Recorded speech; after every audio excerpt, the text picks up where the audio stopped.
Pertanyaan ini dijawab 1000 tahun yang lalu oleh Imam Abu Hamid Al-Ghazali, meninggal tahun 505. Nama kitabnya Ihya Ulumuddin. Dalam pembahasan tentang akhlak, kalau ada seorang istri menikah dengan seorang laki-laki, suaminya meninggal, setelah itu dia menikah lagi, nanti di akhirat dengan siapa? Dengan laki-laki yang paling baik akhlaknya.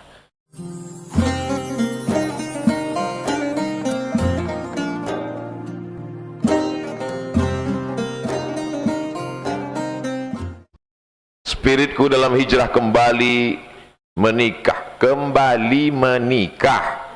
bukan menikah kembali. Langsung dicoret kata kembalinya. Setelah suami wafat dengan niat mencari ridha Allah, menjalankan sunnah Rasul. Ini bertanya apa curhat? Bersama seorang imam eksekutif muda yang beriman dan bertakwa. Karena almarhum suami juga insya Allah seorang yang menurut saya seorang eksekutif muda beriman. Mana pertanyaannya nih? Yang ingin saya tanyakan, kelak bersama dengan siapa saya nanti di surga? Pertanyaan ini dijawab 1000 tahun yang lalu oleh Imam Abu Hamid Al-Ghazali, meninggal tahun 505. Nama kitabnya Ihya Ulumuddin. Dalam pembahasan tentang akhlak, kalau ada seorang istri menikah dengan seorang laki-laki, suaminya meninggal, setelah itu dia menikah lagi, nanti di akhirat dengan siapa? Dengan laki-laki yang paling baik akhlaknya. Lalu kalau dia nikah dengan laki-laki paling baik akhlaknya nanti di surga, yang satu lagi itu ingin juga dengan dia, maka kalau manusia bisa buat cloning, apalagi innama amruhu idza arada syai'an ayaqula lahu kun. Ada surga yang begitu indah, jannatin, taman-taman, tajri min tahtihal anhar. Ada taman yang indah, mengalir sungai-sungai. Tapi bagi seorang laki-laki yang sudah amat sangat jatuh cinta kepada perempuan, bagi dia sungai tidak indah, taman tidak indah. Yang paling indah hanya ainun, kata Habibie. Menetes air mata menonton film itu. Kenapa? Tiketnya mahal. Saudaraku yang dimuliakan Allah SWT. Orang selalu ingin dengan bersama sampai mati. Until jannah ya besti. Kita sampai ke surga, betul, itu yang diinginkan. Tapi ada juga sebagian laki-laki kadang buat pertanyaan, Ustadz Somad, nanti kalau saya meninggal, apakah saya dengan istri saya ini juga di surga? Memangnya kenapa Pak? Di dunia aja saya nggak tahan, kata dia. Aduh, apa ini? Wa naza'na ma fi qulubihim min ghillin. Kami akan cabut rasa benci di dalam hati mereka. Nanti di surga itu hanya ada rasa cinta dan sayang. Orang yang rasa cinta dan sayanglah yang akan bertemu dengan makhluk tercinta dan tersayang di tempat penuh dengan cinta dan kasih sayang. Surga Jannatul Firdaus. Mudah-mudahan kita bersama di surga Jannatul Firdaus.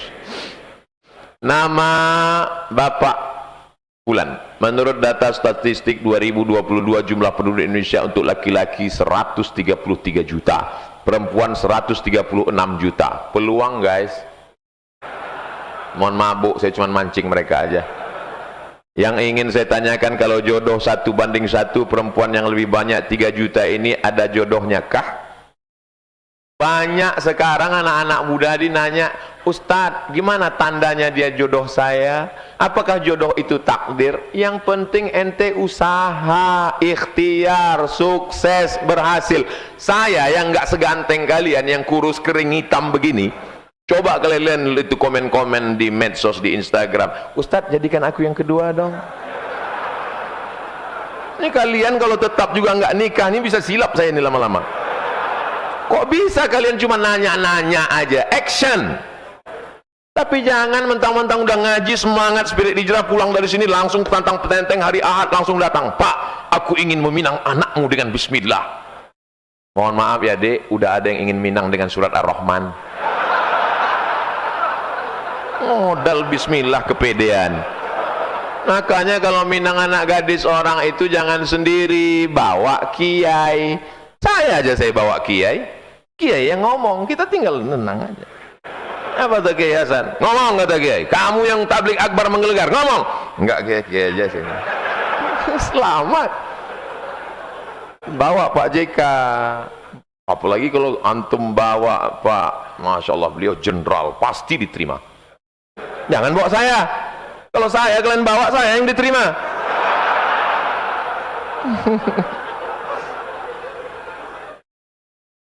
Jodoh itu rezeki. Jodoh itu rezeki, sama seperti ini rezeki saya, ini jodoh saya. Kalau nggak jodoh nggak ketemu. Tapi kalau saya nggak berusaha membuka tutupnya, tidak berusaha memegangnya dan mendekatkannya ke mulut, mau dia minum? Enggak. Alah, itu kan trik Ustadz mau minum. Enggak, saya cuma ngasih. Apakah sah sholat kita ketika sujud wadah kita terhalang mukena? Ada seorang laki-laki sholat di atas gurun pasir yang panas. Ketika mau sujud, dia ambil ujung jubahnya, ujung jubah, dia letakkan di ujung, dia pun sujud di atas. Allahu Akbar. Sekarang saya balik bertanya, apakah sah sholat orang yang di atas gurun pasir tadi? Sah, menggunakan kain yang melekat di tubuhnya dengan syarat tidak terbuka aurat. Jangan gara-gara tarik kain lutut terbuka, karena syarat sah sholat adalah menutup aurat. Jadi kalau ada orang ujung mukenanya kena, bagaimana kalau orang sholat lalu begini menempel? Sholatnya sah tapi kurang afdal. Yang afdal itu adalah 7 anggota tubuh menempel: ujung kaki, ujung tangan, ujung lutut, ujung kaki, ujung tangan, ujung lutut, ujung kening, 7 menempel. Oh, nggak sah Pak Ustaz kalau tertutup. Jadi kalau tertutup kening nggak sah, berarti nggak sah lah orang yang sholat pakai kaos kaki, orang sholat pakai kaos tangan. Jadi cerita sah dan tak sah, tapi kalau mau afdal maka mengena kening ke lantai. 7 rukun sholat. Jangan mentang-mentang pemimpin orang hebat pas sujud Allahu Akbar ditempelkan kening ke dinding. Sehebat apapun engkau kalau sudah masuk masjid dari kata sajadah sujud. Saya kalau mau sholat saya geser ke atas. Sujud. Allahu Akbar. Tapi enggak pula saya geser-geserkan biar hitam. Yang sudah hitam jangan resah. Jangan. Yang sudah hitam biarkan aja. Jangan sampai ribut lalu kemudian pergi ini untuk glowing gimana. Biarkan aja. Tapi jangan dipaksa untuk menjadi seperti itu. Tentang diri saya yang sudah hijrah, saya ada foto nggak pakai jilbab di sosmed. Sudah saya suruh hapus, tapi teman saya ada yang nggak peduli. La yukallifullahu nafsan illa wus'aha. Artis-artis hijrah, dia sudah minta ampun pada Allah, sudah ngomong konferensi pers, tolong kepada saudaraku foto-foto saya yang lama yang kalian tempel di kamar kalian turunkan. Aku sudah nggak bertanggung jawab lagi, minta ampun kepada Allah, maka Allah mengampunkan. Illa man taba, orang yang bertaubat, wa amana, beriman, wa amila amalan salihah. Syaratnya 3, taubat, iman, amal soleh. Yubaddilullahu sayyiatihim hasanat. Allah mengganti semua dosa mereka dulu dengan kebaikan. Dosa-dosa kita yang dulu, kita bertaubat hari ini, kita beramal soleh, beriman dengan baik, mudah-mudahan diganti Allah dengan amal-amal kebaikan. Mengapa umat Islam pada saat ulama dikriminalisasi tidak bersatu untuk membela?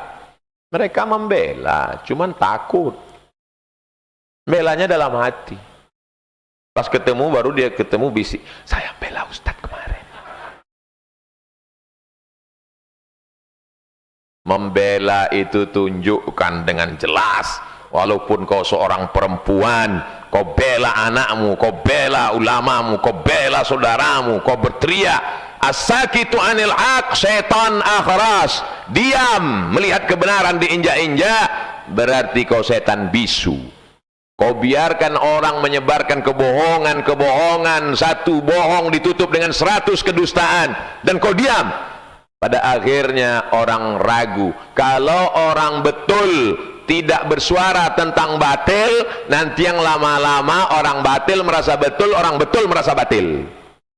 Anak-anak kita tidak lagi bisa membedakan mana batil, mana betul, mana betul, mana batil, karena orang betul tidak memberantas yang batil, orang batil merasa betul. Nanti kita buatkan satu kajian, judulnya batil, betul, betul, batil. Kenapa Ustaz Somad terus berceramah? supaya jangan sampai ada keheningan, kekosongan diisi oleh kebatilan sehingga orang akan berkata inilah yang benar padahal dia batil. Bagaimana kita mengkorelasikan hadis Nabi al-mar'u ala dini khalilih, seorang itu dilihat bagaimana temannya. Kalau berteman dengan tukang minyak wangi dapat harumnya, berteman dengan tukang besi dapat bau asap waktu memukul besi. Tapi ini bukan kata saya, ini selalu perumpamaan. Saya khawatir juga nanti semua tukang besi ngumpul mensomasi, bahaya juga ini. Masalu jalisi salih, perumpamaan orang yang berteman dengan orang baik dan orang buruk seperti bertemannya dengan tukang minyak wangi dengan orang tukang besi. Bagaimana pula dengan hadis balighu anni walau ayah, sampaikanlah satu hadis dariku walaupun satu ayat. Dengan hadis kedua yang kita untuk berdakwah, di mana dakwah ini perlu dengan pendekatan berteman.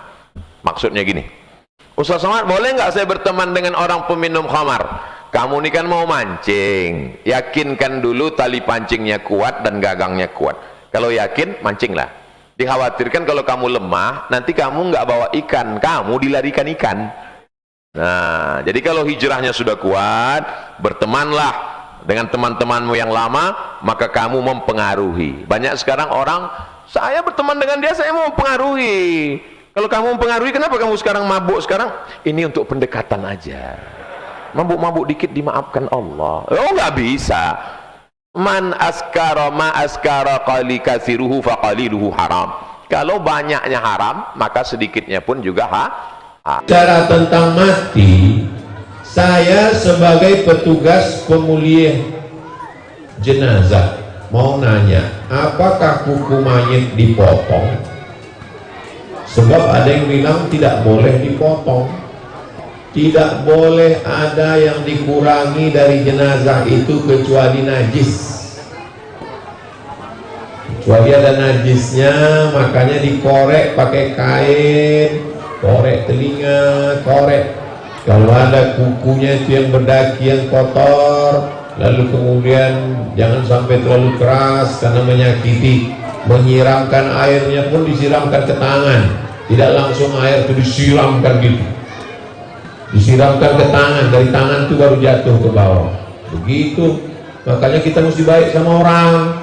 Kalau kita baik sama orang, jenazah kita diurus orang baik. Tapi kalau kita angkuh dan sombong, mati, diserahkan orang ke dorsmir. Ini kan yang sombong dulu kan?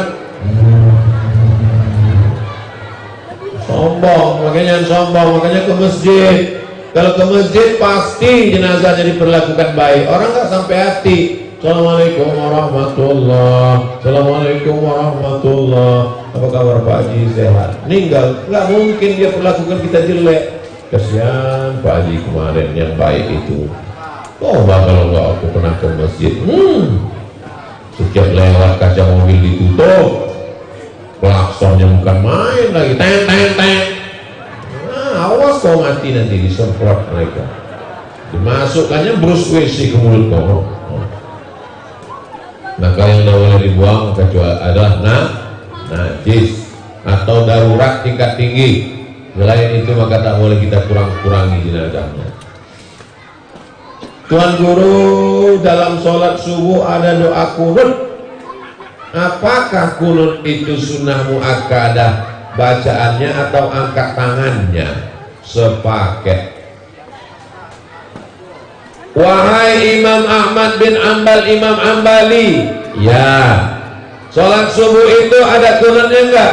Kata Imam Ambali, sholat subuh enggak ada kunutnya.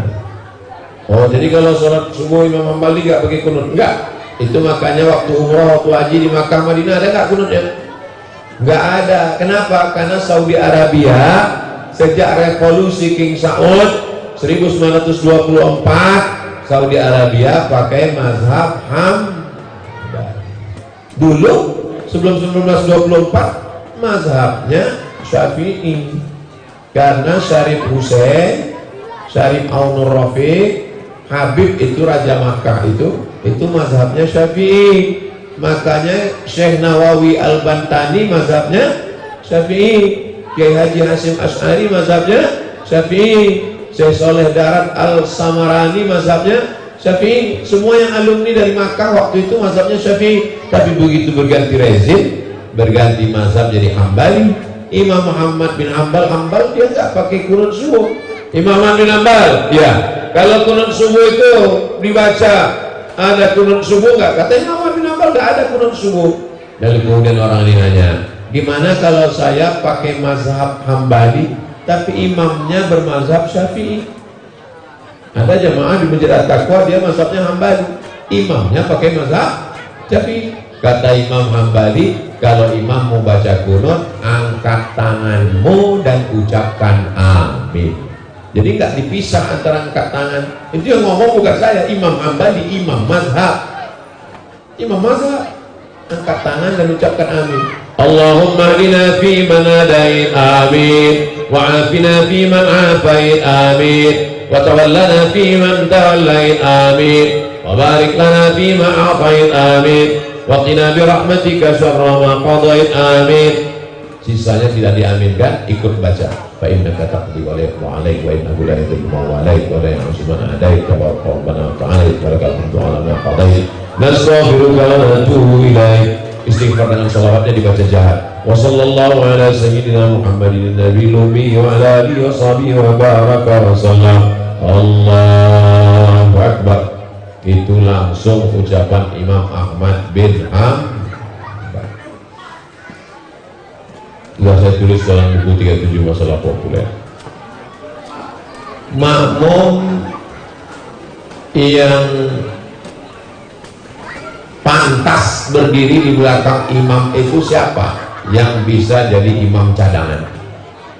Makanya kalau di Mesir ada di depan imam yang dari Kementerian Agama, sajadahnya dua, imam depan, imam belakang. Saya ceramah di Malaysia nggak berani tegak di situ. Kenapa? Mana tahu malaikat maut datang, ninggal imam yang di depan, kita mesti gantikan ke depan. Itu yang berani berdiri di belakang itu memang sudah ready, imam cadangan. Kalau terjadi sesuatu dan lain hal, maka dia mesti maju ke depan. Habib Syekh itu ayah beliau adalah Habib Abdul Qadir. Makanya disebut Habib Syekh bin Habib Abdul Qadir. Itu meninggalnya saat sujud terakhir. Sebelum sholat dia kasih tahu imam, nanti akan terjadi sesuatu. Baik, dan tahu ada firasat. Ittaqu firasat al-mu'min. Takutlah kamu pada firasat orang beriman. Fa innahu yanzuru bi nurillah. Karena dia memandang dengan pandangan cahaya dari Allah SWT. Yang ngasih tahu Ustaz siapa? Waktu kemarin beberapa waktu lalu saya ke Solo ketemu dengan kakaknya Habib Syekh. Beliau bercerita, ayah kami Habib Abdul Qadir ketika sholat Jumat sujud terakhir meninggal, digantikan oleh yang belakang. Jadi nanti yang mengganti, yang kalau ada nanti sholat Jumat subuh zuhur asar maghrib isya itu mengganti. Tapi jangan gara-gara ini lalu dikosongkan. Kosong kalau ditanya, ini kenapa kosong? Mohon maaf Pak, imam pengganti belum ada. Makanya latihan. Jangan gara-gara ini lu takut belakang, jangan. Menurut Ahlussunnah wal Jamaah, tuntunan wirid selesai sholat maktubah itu siapa penulisnya Pak Ustaz?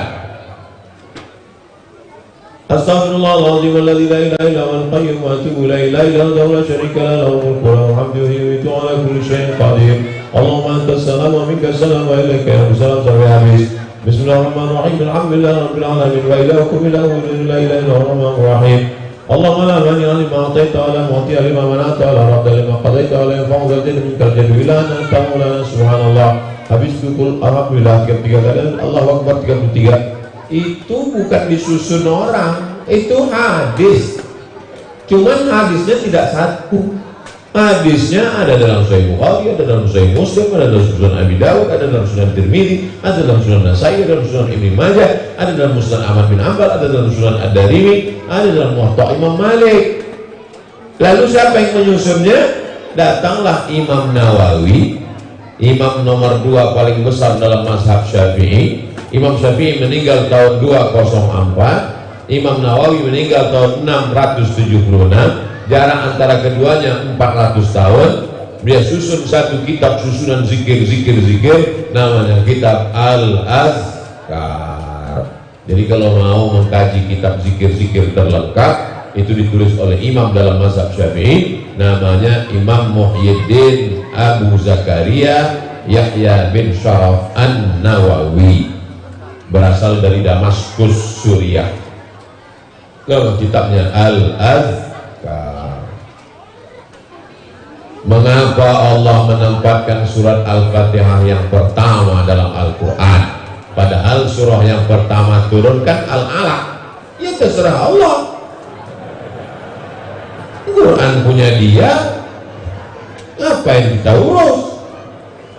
Itu kalau nggak tahu jawabannya, terus biar supaya orang nggak nanya, jadi bawaannya marah. Apa tanya-tanya? Dia terserah Allah. Tapi kalau orangnya berilmu nggak gitu. Jadi Al-Quran ini di Lauhil Mahfuz, di Lauhil Mahfuz, la yamassuhu illal mutahharun. Susunan yang ada di Lauhil Mahfuz itu urutan pertamanya Al-Fatihah, yang kedua Al-Baqarah, yang ketiga Ali Imran, yang keempat An-Nisa, yang kelima Al-An'am, Al-Ma'idah, terus sampai An-Nas.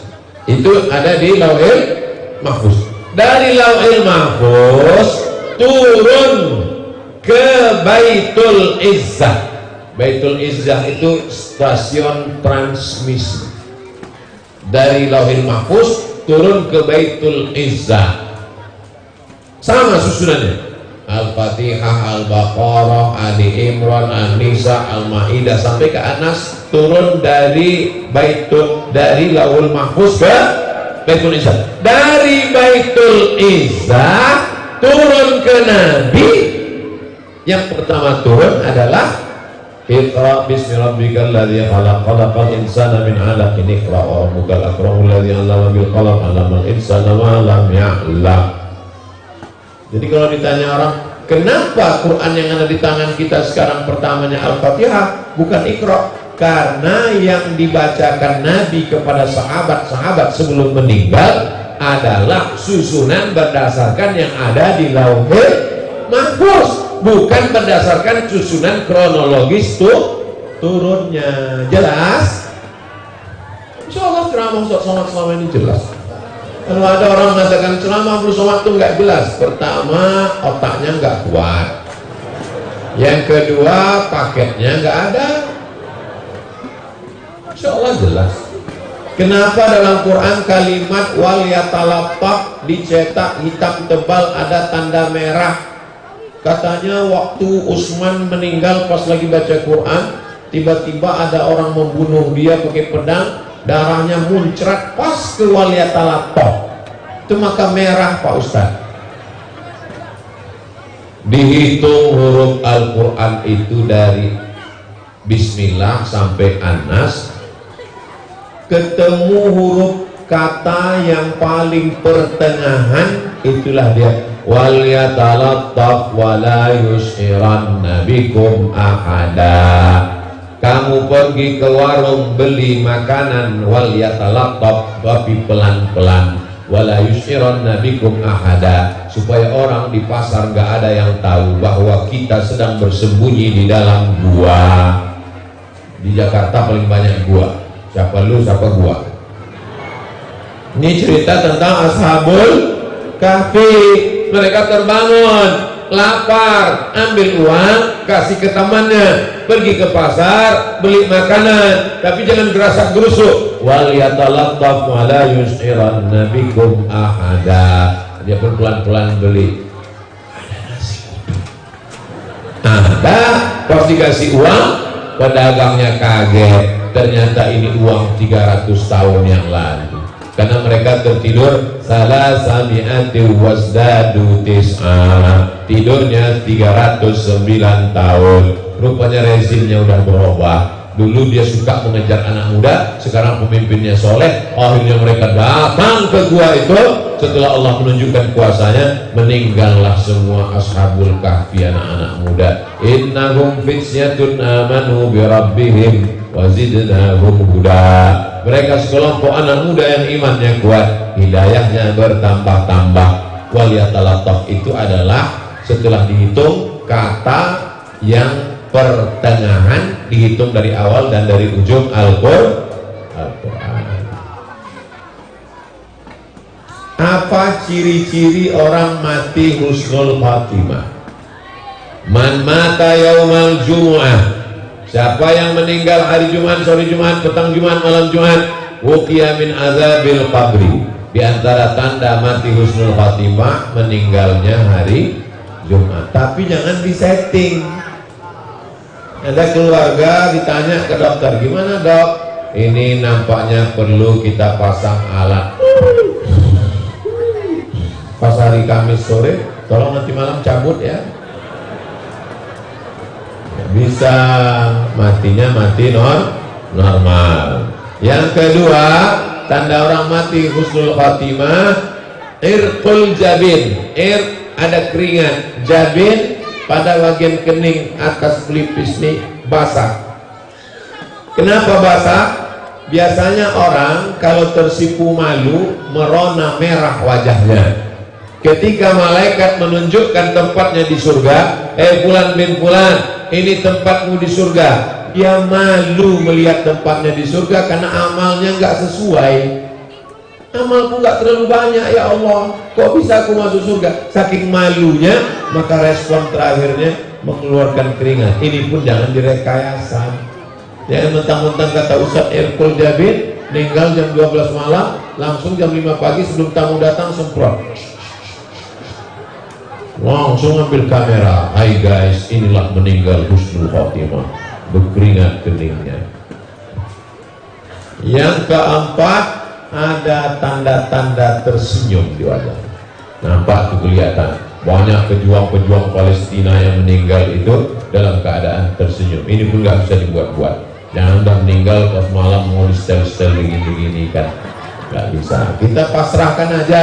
Kita tidak ingin penilaian manusia, tapi ingin penilaian Allah. Yang keempat, kalau dia terkena sesuatu dari penyakit, kecelakaan, musibah yang menyebabkan dia mati syahid. Al-mat'unu syahid, orang yang meninggal kena wabah itu mati syahid. Al-gharib, orang yang tenggelam, orang yang tertimpa batu, tertimpa bangunan roboh, orang yang musafir mujahid fisabilillah, tapi meninggalnya itu karena niat lillahi ta'ala. Dia pergi nelayan, cari ikan untuk makan, meninggal di tengah laut, tenggelam, mati syahid.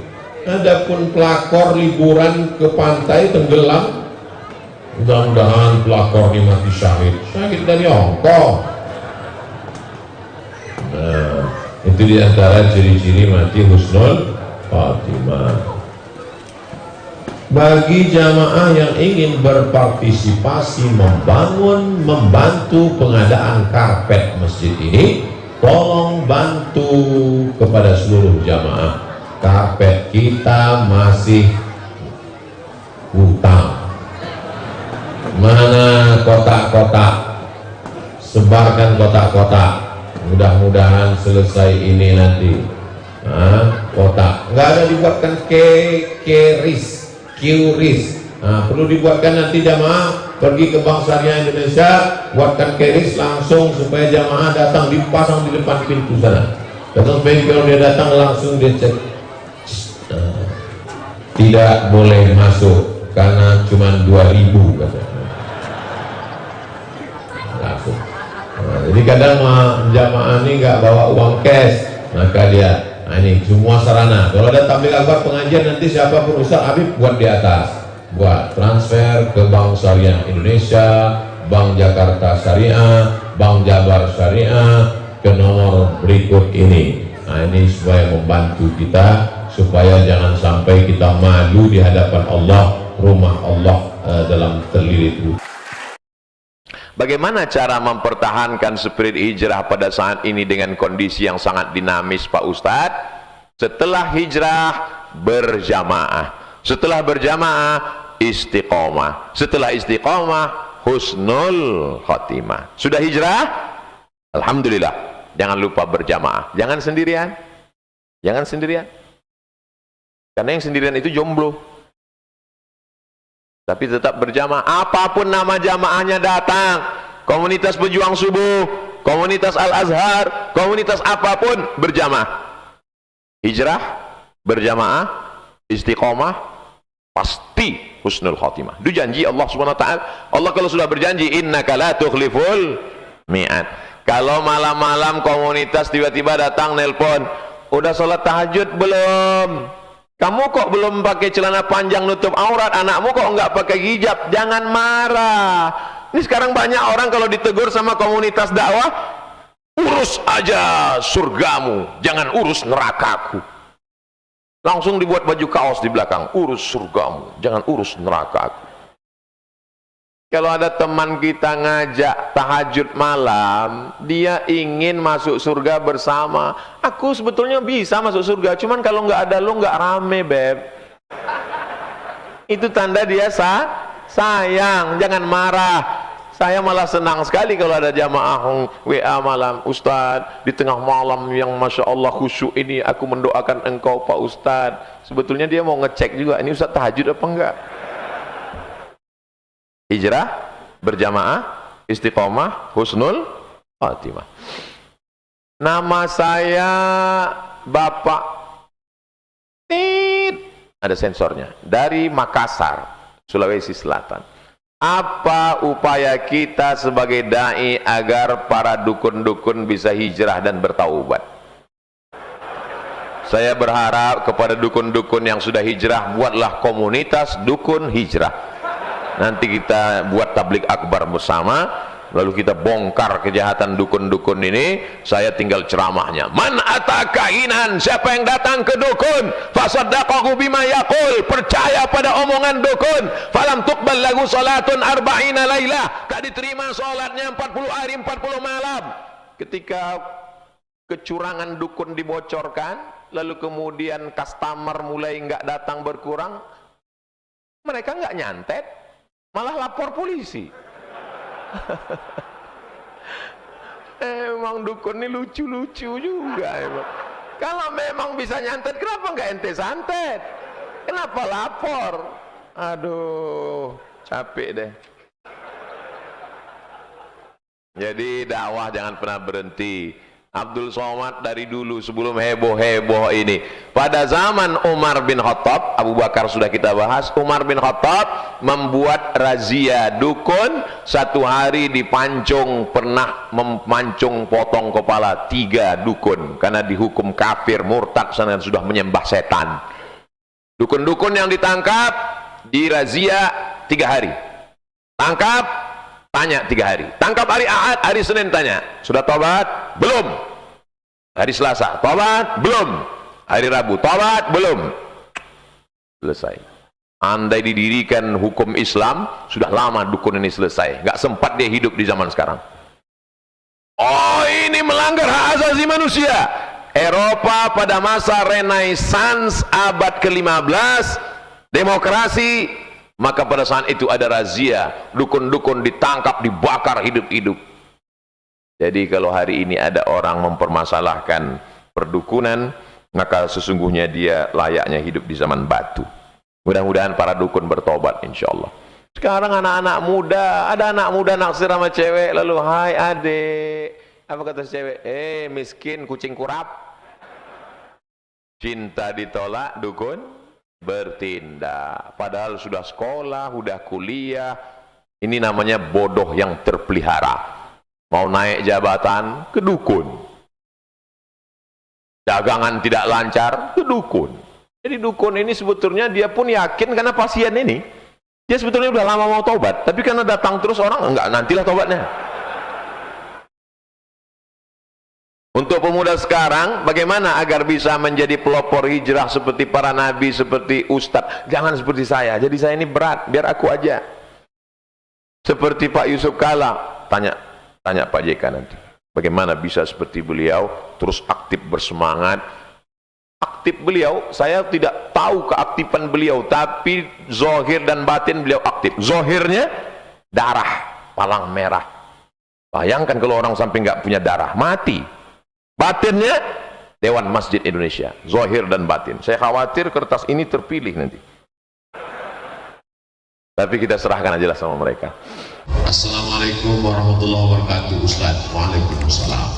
Saya Asep. Mohon maaf, Kang Asep inilah yang sudah punya ikatan sedunia. Abdul Somad belum ada persatuan. Asep sudah dari Pondok Sabilul Muhtadin mengenai perbedaan al-ghais dengan al-matar. Apa beda ghais dengan matar? Ketika Nabi sedang khutbah, tiba-tiba datang seorang laki-laki Arab Badui, halakatil amwal. Ya Rasulullah, ternak-ternak saya di kampung sudah mati, kering kerontang, kebun saya juga mati, tolong doa supaya turun hujan.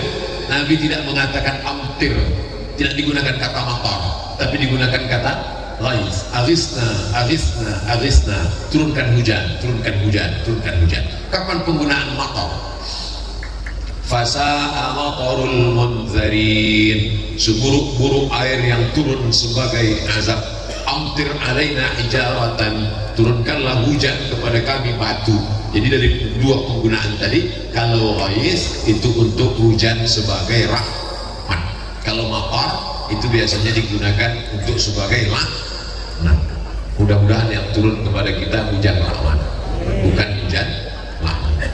Pertanyaan anak pesantren itu ya begini, berkualitas, bergizi dia. Bagaimana dengan agama selain Islam yang awalnya tidak percaya pada Tuhan Esa, tapi ketika hendak meninggal mereka mengucapkan syahadat atau percaya adanya Tuhan, dan Tuhan itu Esa.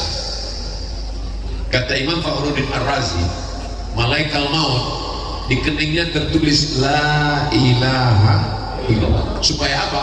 Supaya semua orang yang tidak bertauhid pada saat dia mati, pas melihat kening malaikat maut, dia baca La, dan tidak perlu menggerakkan mulut.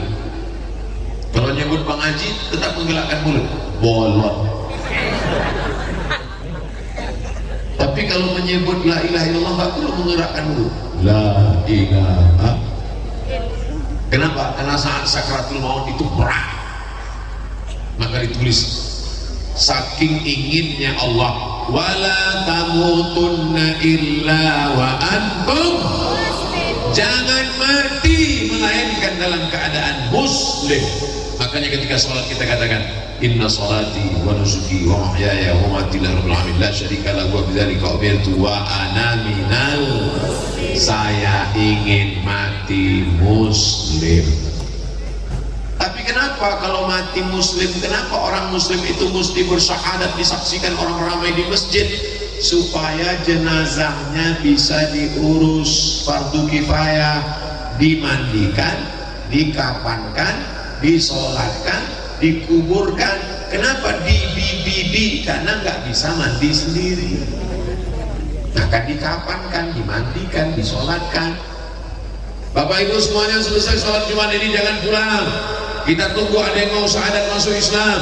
Saudaraku, sesungguhnya yang bersaksi ini adalah semua yang hadir. Gunanya untuk apa? Kalau tiba-tiba dia mati, jenazahnya jangan diurus keluarganya, tapi diurus umat Islam. Kalau sudah masuk Islam, jangan cuma dikasih kain sarung, tapi dimasukkan dalam mu'alaf center supaya dikontrol ibadahnya. Saya kalau mensyahadatkan orang, saya nanya, dia yang bertanggung jawab nemanin dia ngaji siapa? Jangan sampai dia rusak akidah kita, bertanggung jawab di hadapan Allah SWT. Tapi seandainya dia bersyahadat menjelang matinya itu, maka insya Allah dia husnul khatimah. Allah makhtim lana bi husnul khatimah. Ustaz, gimana supaya kita husnul khatimah? Istiqomah. Gimana supaya kita istiqomah? Berjamaah. Apa nama jamaahnya? MPP. Setelah berjamaah, insya Allah istiqomah. Kalau sudah istiqomah, pasti husnul khatimah. Apa nama jamaahnya? Sabilul Muhtadin. Apa nama jamaahnya? Bikers subuhan, zuhur nggak sholat, salah. Assalamualaikum WRWB. warahmatullahi wabarakatuh. Ustaz, semoga Allah SWT subhanahu wa ta'ala selalu memberikan kesehatan dan dilancarkan segala rezekinya hingga akhir hayat, amin. Saya ingin tanya, sekarang zamannya sosial media, saya sering kali melihat video ceramah, tausiah, kajian berbagai ustadz, termasuk video ustadz. Alhamdulillah banyak sekali ilmu yang saya dapat. Ini mau nanya apa curhat? Tapi ayah saya pernah berkata kalau belajar itu ada gurunya. Kalau nonton ceramah Ustaz Abdul Somad itu ada apa enggak ada? Ada kan? Saya yakin yang hadir malam ini ingin memastikan bahwa Abdul Somad itu ada di alam nyata. Jangan ngaji orangnya nggak ada. Ustaz Adi Hidayat itu ada? Ada. Gus Baha itu ada? Ada. Bu Yahya itu ada? Ada. Ngajilah yang orangnya ada. Upin Ipin ada? Saya belum ketemu. Tapi saya bilang katanya belajar agama itu harus ada gurunya, harus bersanad untuk dipertanggungjawabkan kelak. Kalau kata gurunya, saya ijazahkan kitab yang saya kaji ini kepada kamu semua, maka walaupun melalui YouTube ijazahnya diterima. Maka kita bilang qabil itu ajaztukum jami'al marwiyati wa mu'allafati wa muhadarati. Aku ijazahkan semua ilmu-ilmu yang selama ini ku ajarkan, semua kitab-kitab yang ku tulis, semua ceramah-ceramah, tausiah-tausiah, zikir-zikir, hadis-hadis, ijazah ammah. Jawabannya qabil tu, aku terima. Bagaimana hukumnya atau pendapat Ustaz tentang hal tersebut? Iya, mesti berguru, gurunya mesti ada, dan gurunya mesti ahlus sunnah wal jamaah. Jangan berguru kepada Syiah, jangan berguru kepada Khawarij, jangan berguru kepada Murji'ah, jangan berguru kepada sekuler, jangan berguru kepada liberal, jangan berguru kepada agnostik, jangan berguru kepada ateis. 3. Akidahnya ahlus sunnah wal jamaah, fikihnya bermazhab. Kita di Indonesia mazhab Syafi'i dengan tetap menghormati mazhab Hanafi, Maliki dan Hambali. Bertasawuf, berakhlak sunni, bukan falsafi, seperti Imam Junaid Al-Baghdadi dan Imam Al-Ghazali, Ihya Ulumuddin. Para habaib kita dari Habib Umar bin Hafiz yang ada sekarang sampailah kepada para habaib kita yang ada di Indonesia ini. 3. Akidahnya Asy'ari, Sunni, fikihnya Syafi'i, tasawufnya Imam Abu Hamid Al-Ghazali. Satu lagi Pak Ustaz, ya, saya ada orang yang memiliki hobi olahraga pencak silat. Doakan saya semoga hobi saya bisa bermanfaat bagi agama. Bagus. Coba kalau Ustaz Abdul Somad pencak silat, mana berani bazar-bazar ngejek, patah-patah ginjalnya. Bernilai ibadah di mata Allah. Doakan saya juga semoga saya bisa tembus pelatnas dan juara nasional serta internasional. Di akhir majelis kita doakan semuanya, mudah-mudahan semuanya yang kesulitan-kesulitan dimudahkan Allah. Yang belum ketemu jodoh ditemukan dengan jodoh yang soleh-solehah. Yang bilang amin yang belum nikah aja. Anak-anaknya anak-anak yang soleh dan solehah mati dalam keadaan husnul khatimah. Nanti di akhir majelis kita berdoa semua. Ini kertasnya lebar, pertanyaannya dikit. Bagaimana caranya kita membayar hutang? Ya bayar aja. Kalau orangnya sudah tidak tahu kemana, tanya Google. Dengan siapa bayarnya Pak Ustaz? Atau dilupakan aja? Pertama cari ahli warisnya. Ahli warisnya sudah tidak ada satupun ditemui. Pertama hitung berapa utangnya. Utangnya 100.000, tahun berapa? Tahun 80. 100.000 tahun 80-an itu emasnya berapa gram? 1 gram. Berarti bayarnya tahun 2022 bukan 100.000, tapi pakai 1 gram emas. Karena yang stabil itu adalah emas. Makanya nikah maharnya pakai emas. Kalau pakai mukena nggak stabil, laku. Bagi yang belum nikah, yang muda apa boleh buat, terima aja lah mukena itu. Kalau tahun 80 1 gram emas, bayarnya di tahun 2022 juga 1 gram. 1 gram emas sekarang 1.100.000 atau berapa gitu. Tapi karena kita udah lama kenal, ya udah 1 juta aja. Bayar 1 juta, serahkan ke lembaga yang dinikmati umat, bukan dinikmati personal. Serahkan ke lembaga yang dinikmati umat. Di mana itu lembaga yang dinikmati umat? Pondok Pesantren Sabilul Muhtadin. Nah, ini yang ragu mau bayar kemana? Nah, selesai ini sebelum setan datang, alladzi waswisu fi sudurin nas minal jinnati wan nas, segera temui Habib Jamal Al-Amudi, serahkan. Inilah dia beberapa keping uang emas. Berapa semuanya? Ya sekitar 3 ton lah. Berdiri masjid insyaallah. Amin ya rabbal. Begitu caranya bayar utang. Jangan sampai mati belum bayar utang, maka dia terkatung-katung tapi nggak ada roh apa nama istilah roh gentayangan dalam Islam nggak ada, guys. Inna lillahi wa inna ilaihi raji'un. Jangan nanti mana tahu ada orang di Pandeglang kerasukan setelah Abdul Somad meninggal di Riau. Dipanggil sama Habib. Assalamualaikum. Waalaikumsalam warahmatullahi wabarakatuh. Ini siapa? Saya Ustaz Abdul Somad. Itu bukan roh saya. Roh sudah kembali menghadap Allah SWT. Lalu itu siapa? Itu adalah jin qarin. Karena setiap manusia yang lahir itu didampingi oleh jin qarin. Jinnya ikut makan dengan dia. Itulah maka baca doa Allah barik lana fi ma razaqtana wa qina azabannar. Jinnya enggak ikut. Itulah maka masuk WC Allahumma inni a'udzubika minal khubuthi wal khaba'is. Dia enggak ikut. Itulah makanya sebelum jalan bismillah tawakkaltu 'ala Allah la haula wala quwwata illa billah. Jinnya enggak ikut. Itulah makanya sebelum tidur bismika Allahumma ahya wa amut, supaya enggak ikut. Itulah makanya sebelum hubungan kelamin dibaca doa jangan supaya dia ikut berkontribusi 25%.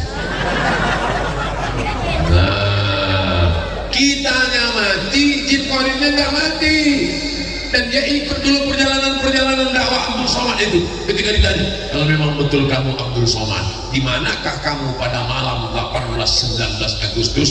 Saya sedang berada bersama MPP di majelis pesantren Sabilul Muhtadin. Ini Ustaz Abdul Somad? Bukan. Kalau orang berilmu dia tahu ini adalah jin qarin yang belum mati, orangnya sudah mati tapi dia tetap hidup. Nah, mudah-mudahan kita dijaga dari gangguan-gangguan insyaallah. Apa pendapat Ustadz tentang Ustadz tapi dukun? Dukun bukan Ustadz. Kalau dia Ustadz pasti melarang orang ke dukun.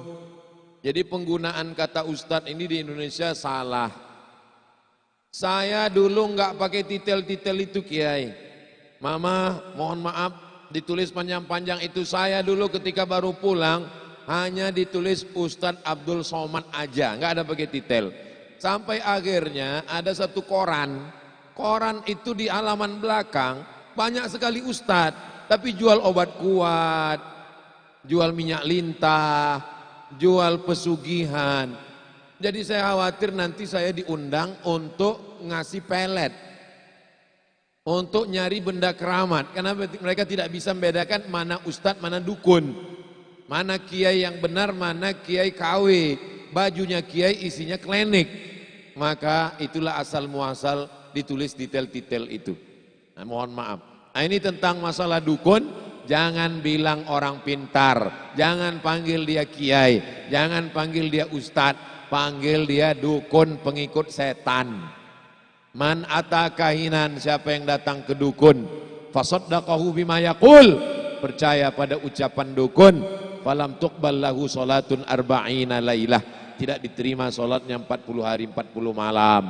Man ata kahinan, siapa yang datang ke dukun, fasaddaqahu bima yaqul, percaya pada ucapan dukun, faqad kafara bima unzila ala Muhammad, maka kafirlah dia terhadap Al-Quran yang diturunkan kepada Nabi Muhammad sallallahu alaihi wasallam. Yang sudah pernah ke dukun, bertaubat, mandi taubat, sholat sunat taubat, jangan datang lagi. Taubat nasuha. Dukun-dukun segera bertaubat, tutup kios dukunnya. Dulu kita datang ke dukun, sekarang dukunnya yang datang. Ketik rek spasi dukun, kirim ke 9090. Mudah-mudahan bangsa Indonesia, umat Islam sedunia diselamatkan dari dukun.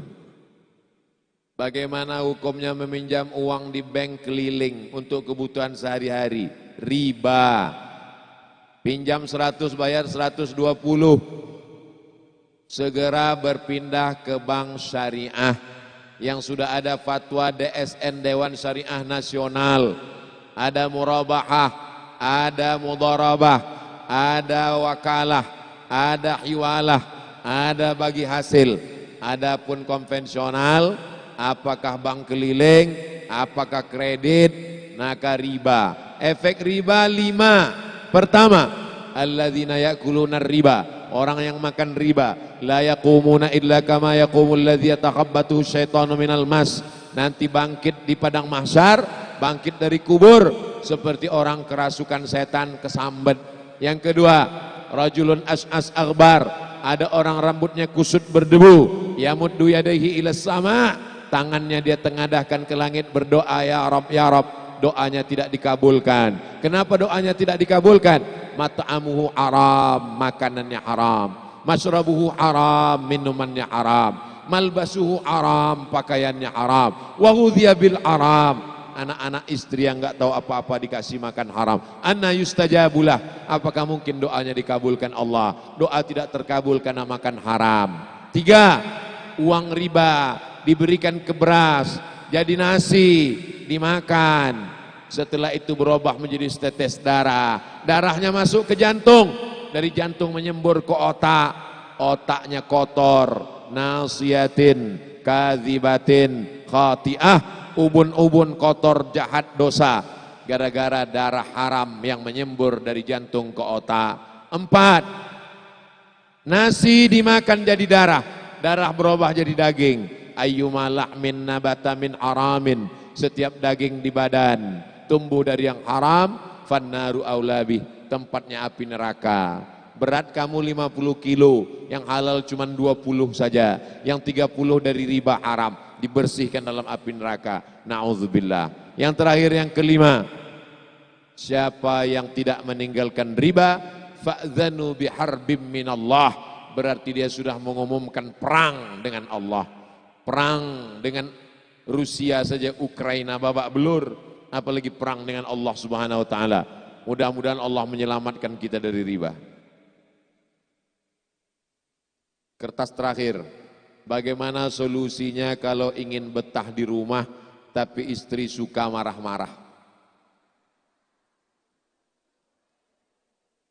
Kalau marahnya karena bapak enggak sholat, kalau marahnya karena bapak enggak pulang-pulang main gaple, kalau marahnya karena bapak enggak ke masjid, itu marah apa sayang?